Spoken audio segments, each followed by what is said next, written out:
तो आज है 20 मार्च और 20 मार्च को होता है इंटरनेशनल हैप्पीनेस डे। तो इसी खुशी के अवसर पर हम पहुंच चुके हैं सारनाथ एक बार फिर से, क्योंकि वहां पे जो सुकून मिलता है वो शायद कहीं नहीं। तो यहाँ पर पहले हम आए हैं सारनाथ पे, जहाँ पे बौद्ध यानी बुद्ध भगवान की सबसे बड़ी मूर्ति है। लगभग 80 से 90 फीट की मूर्ति आपको दिखाएंगे। पहले यहाँ पे मैं आपके सामने हूँ और मैं लगातार उनके करीब जा रहा हूँ। और यहाँ पे साइड में कुछ आपको मतलब एक तालाब सा मिलेगा जो कि लाइन वाइज है, और आप उसमें पंखुड़ियाँ हैं, मछलियाँ हैं, आप उसका आनंद ले सकते हैं। लगभग ये हमारे कैंट से लगभग 7 से 8 किलोमीटर है। वहाँ से वहाँ का भाड़ा लगभग 40 से 50 रुपये है। अब यहाँ पर देख लीजिए आपके सामने जो अशोक का स्तंभ है, मैं उसके पास खड़ा हूँ, जिसमें 3 सिंह हैं जो तीनों दिशाओं में सर किए हुए हैं। उसके नीचे चक्र है और एक कमल जो उल्टे रूप में वहाँ पे दिखाया गया, जो कि अशोक द्वारा दिया गया है, जो कि हमारे नोट में वो है।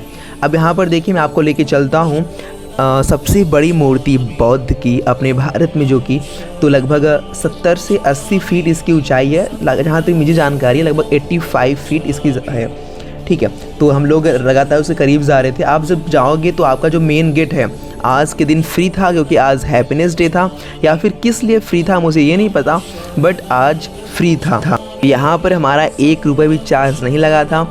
तो बौद्ध भगवान के आगे सर झुकाते हैं। हम भारत वाले हैं, हम सभी धर्मों को मानते हैं, चाहे हिंदू धर्म हो चाहे बौद्ध धर्म हो, हम सबका आदर करते हैं। और यहाँ पे कुछ कोरोना की वजह से हम लोग अंदर नहीं जा सकते थे, क्योंकि जब से कोरोना में बंद हुआ है फिर से ओपन नहीं हुआ है। आप मूर्ति को जो बौद्ध भगवान की आप नीचे से ऊपर अच्छे से देख सकते हैं, और मैं उनको प्रणाम कर रहा हूँ।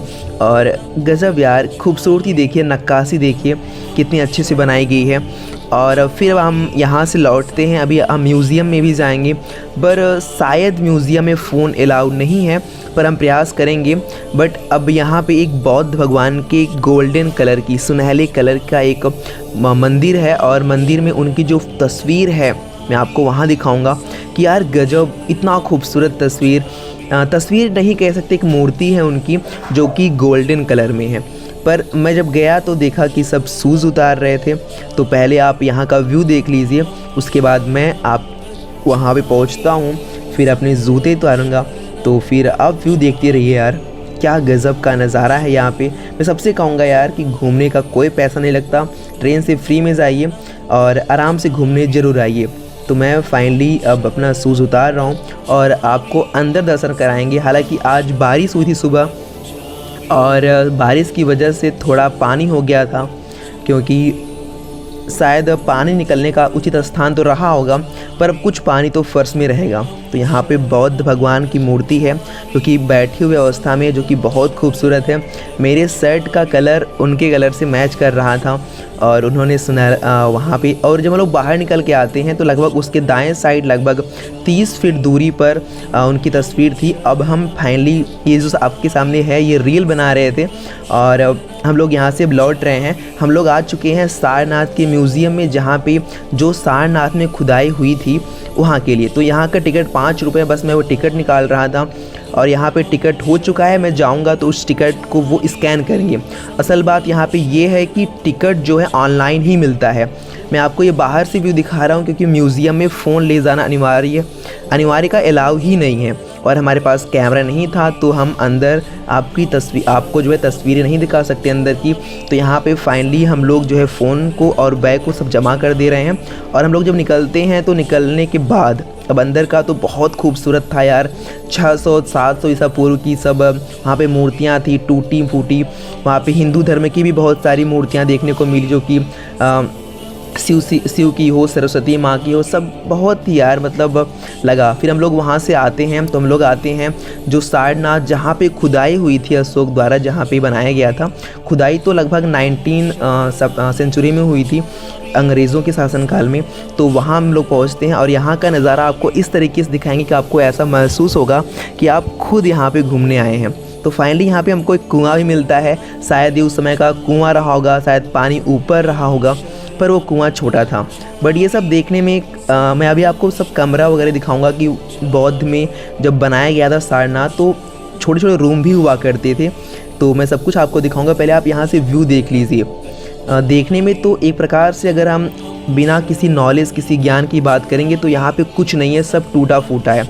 बट अगर आप इसे सोचेंगे कि यार गजब, ये आज से लगभग 1700-1800 साल पहले की बात है, 300 ईसा पूर्व की पहले ते हुए हम लोग को एक यहाँ पे निकासी दिखी। शायद इस निकासी का यूज़ पानी जाने में होता रहा होगा उस समय। तो यहाँ पर आपको थोड़ा नीचे से दिखाते हैं, तो शायद सामने से देखिए थोड़ा एक बड़ा सा दिखता है, अलाउड नहीं था बट फिर भी हम लोग गए। बट देखने पे लग रहा था कि शायद जितने भी उस एरिया का जितना पानी था वहीं से होके जाता होगा। अब मैं आपको फिर से लेके चलता हूँ। यहाँ पे चढ़ना बिल्कुल अलाउ नहीं था, बट इसके लिए सॉरी, मुझे चढ़ना पड़ा क्योंकि फ़ोटो तभी अच्छे से आती और मैं तभी अच्छे से देख पाता। यहाँ पर देखिए कमरा भी देखने को मिला हम लोग का, लगभग यहाँ पे 4-5 कमरे थे और एक कमरा यहाँ पे ऐसा भी था जिसमें दरवाज़ा था ही नहीं। तो यहाँ पे जो लोहे का दरवाज़ा आपको दिख रहा है, ये दरवाज़ा बाद का है, बट उस समय कुछ ना कुछ लकड़ी के दरवाजे रहे होंगे। तो यहाँ पर देखिए ये जो बनाया गया है लगभग 2 के टाइप में है और यहाँ पे जो कमरों की आकार शायद 10 बाई 10 फीट की रही होगी। और यहाँ पे एक छोटा सा मुकाना देखने को मिलता है। यहाँ पे आपको साइड में मोहारे की दाएं साइड देखिए आपको एक दिख रहा है, जैसे कि पहले हम लोग के जो घर में मढ़ई वगैरह थी उसमें बना करती थी। पर यह गज़ब यार, पहले की ईंटें देखिए आपको देखने में चौड़े लग रहे होंगे और जो कमरों का आकार है लगभग ये मैं कह सकता हूँ कि सांप के फन के आकार का रहा था। पर सामने जो आपको जहाँ पे एक सामने आपको दिख रहा है वहाँ उस रूम में कोई दरवाज़ा नहीं था। उम्मीद है कि ये तहखाना भी हो सकता है, बट अब हम लोग अंदाज़ा ही लगा सकते हैं। देखिए आपको जो रूम दिख रहा है, इस रूम में कोई दरवाज़ा नहीं था। अब इसमें प्रवेश करने के क्या तरीके थे या फिर इसका यूज़ किस लिए होता होगा, काल कोठरी के रूप में या फिर किस लिए, ये मुझे नहीं पता। हालांकि ये एकदम क्लियर नहीं आपको पता चल पाएगा क्योंकि यहाँ पे खुदाई हुई है और कुछ न कुछ अस्त व्यस्त ज़रूर हुए होंगे। यहाँ पे कुछ सुनहले भी, यहाँ तक कि सोने की चीज़ें भी मिली थी जो आपको म्यूज़ियम में देखने को मिल सकती हैं। आप यहाँ से ऊपर से सब नज़ारे देख सकते हैं। लगता है कि जो ये सब गोल गोल पत्थर बने हैं, ये शायद इस पर बैठ के ध्यान किया जाता होगा, शायद ऐसा हो सकता है।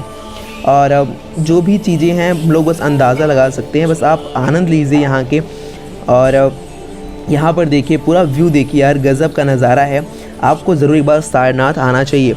यहाँ पर जितने भी उसके गोल के आकार के दिखते हैं सब मुझे लगता है कि ध्यान के लिए बनाए गए होंगे।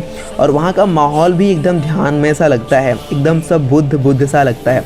दूर आपको जो स्तूप दिख रहा है आपको वहाँ भी लेके चलेंगे पहले आप, लेकिन यहाँ के नज़ारे का आनंद ले लीजिए। बट और यहाँ पर देखिए शायद ये नाला मुझे बहुत बड़ा सा दिखाई दिया। अब मुझे ये जानकारी नहीं कि ये अब बनाया गया या फिर तभी का था, पर आप पूरा नज़ारा जो यहाँ का है, मैंने एक पार्ट नहीं छोड़ा कि आपको मिस हो। मैंने सब कुछ आपको दिखाया। अभी थोड़ी देर आपको लेके चलेंगे कि वहाँ पे हम लोग को थाईलैंड के कुछ लोग मिले जो कि बौद्धिस्ट थे और वहाँ पे थे। अपने भारत में जितना बुद्ध का महत्व नहीं पता चलता, अदर कंट्री में बहुत उनका महत्व है। आपको दूर से दिख रहे होंगे, वो लोग बस आ रहे हैं, हम आपको उनके पास लेके चलेंगे। और उन लोग क्या आपस में बात करते हैं हम लोग समझ तो नहीं पा रहे थे, बट आप अगर समझ पाए तो कमेंट करके ज़रूर बताइएगा। उनकी लैंग्वेज में बिल्कुल नहीं आ रही थी, बट हाँ सुन के अट्रैक्ट बहुत लग रहा था और हम लोग को लग रहा था कि सीखना चाहिए। और हम लोग यहाँ पे जहाँ आपको गोला गोला सा दिख रहा है वो आपको करना चाहिए, देखना चाहिए।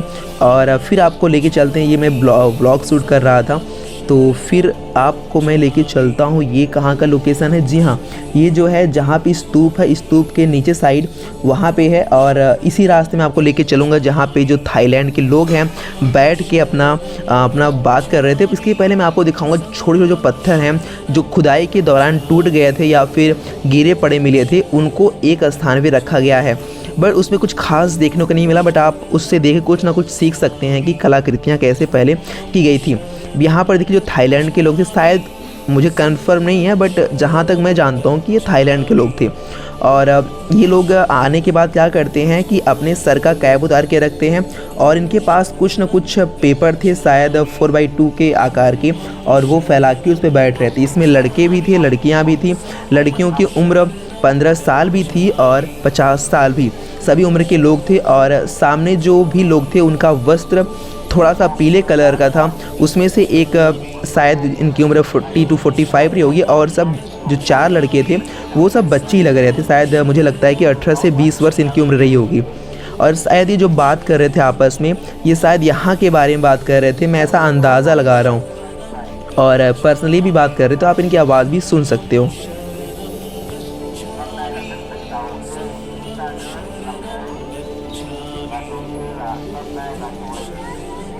Vâng, màu rất là đẹp, rất là trang nghiêm. Và tất cả những ngày sau chúng ta cũng sẽ như vậy nha. Rồi, mình sẽ không bước chân luôn, bằng những dòng hàng đỏ.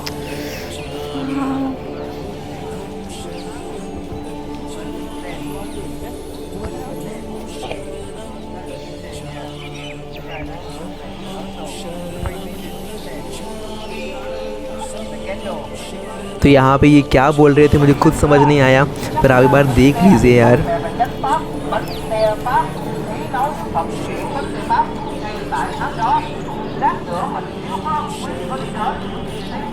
तो ये खूबसूरत नज़ारा देख कर हम वहाँ से निकलते हैं। और यहाँ पर ये क्या यार, शायद पहले ज़माने में नीचे से देखिए एक नाली बनाई गई थी, जो शायद यहाँ पे एकत्रित पानी पूरा निकल के बाहर जाता है। देखिए ऊपर जो बनाया गया वो लकड़ी का बनाया गया था और जो ईंटें टिकाई गई थी, तो शायद ये नाली रही होगी। और फिर हम लोग ऊपर चढ़ते हैं। हालांकि कुछ खास नहीं देखने को मिला। मैं आपको भी जल्द ही राजस्थान जाने वाला हूँ, फिर मैं वहाँ का नज़ारा आपको दिखाऊंगा। मुझे सबसे पसंद है जयपुर, मेवाड़। और यहाँ पर देख लीजिए, यहाँ पर नीचे पानी एकत्रित होता था। हालांकि लकड़ी उस पर जो लोहे की वो लग गई है, उस पर क्लियर नहीं लग रहा होगा। ठीक है, तो हम धीरे धीरे फिर आगे बढ़ते हैं। आपको वहाँ पे स्तूप दिख रहा है जो कि बहुत ऊंचा है यार, और ऊंचाई इतनी है। और वहाँ पे कुछ काम चल रहा था। चलने का मतलब है कि उसमें सुधार कार्य चल रहा था, और इस वजह से हम लोग अंदर नहीं जा पाए और हम लोग को बाहर से आना पड़ा। नहीं तो हम आपको पूरा घूम के दिखाते उस पर। हालांकि वो घूमने के लिए है ही, बट वहाँ पे कुछ निर्माण कार्य चल रहा था, तो हम लोग वहाँ पे नहीं जा पाए। हम लोग अब वहाँ से बाहर निकलते हैं। यहाँ पर देखिए कुछ दुकानें लगी हैं जहाँ पे बुद्ध की मूर्ति और सब कुछ यार खूबसूरत दिख रहा था। सबका प्राइस 1600, 1700, 1500, 1400 इतना महंगा था। फिर हम लोग वहाँ से निकल चुके, आ चुके बनारस। यहाँ पे जो कैंट है, जो रेलवे स्टेशन है प्रयागराज, वाराणसी जंक्शन है, और हम लोग चलेंगे और फिर से वहाँ पे ट्रेन पे बैठेंगे और हम लोग आ जाएंगे प्रयागराज। तो फिर हम लोग यहाँ पे और यहाँ पे हमको मिली वो जो आप कौन सी सीरीज़ को बोलते हैं, इलेक्ट्रिक सीढ़ी जो बोलते हैं, ऑटोमेटिक हम लोग को ऊपर लेके जाती है। हालांकि यार जब कभी कभार ऐसी सीढ़ियों पे चढ़ने का मौका मिलता है तो मज़ा आता है। हालांकि पहले जब आज से कुछ साल पहले इसका आनंद जितना आता था वो उतना आनंद नहीं आता है, बट फिर भी यादगार लम्हे हैं। फिर हम लोग वहाँ से आते हैं कौन से आपके इलेक्ट्रिक बस और पहुंच जाते हैं घर। जय हिंद। तो आपको हम लोग का यात्रा जो था, हम लोग का जो ये व्लॉग था, कैसा लगा कमेंट में ज़रूर बताइए। और ऐसे ही आपको हर जगह के ऐसे ऐसे व्यूज़ आपको देखने को मिलते रहेंगे। तो आज के लिए इतना ही मेरे मित्र। अब नमस्कार, जय हिंद, वंदे मातरम।